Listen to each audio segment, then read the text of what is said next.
বর্ষিত হোক আমাদের নবী জনাব হযরত মুহাম্মদ মুস্তাফা সাল্লাল্লাহু আলাইহি ওয়াসাল্লামের প্রতি। আল্লাহুম্মা সাল্লি আলাইহি আল্লাহুম্মা বারিক আলাইহি। ব্রাদার ইসলাম, আমি সূরা নূরের একটি আয়াতের টুকরো পরিবেশন করেছি, তার সাথে একটি হাদিসও পরিবেশন করেছি।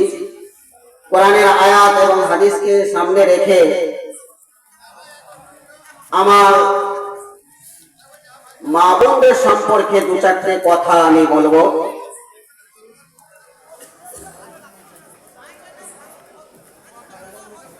ব্রাদার ইসলাম, আল্লাহ তাআলা আমাদেরকে দুনিয়ায় পাঠিয়েছেন, আসল উদ্দেশ্যই হচ্ছে আখিরাত।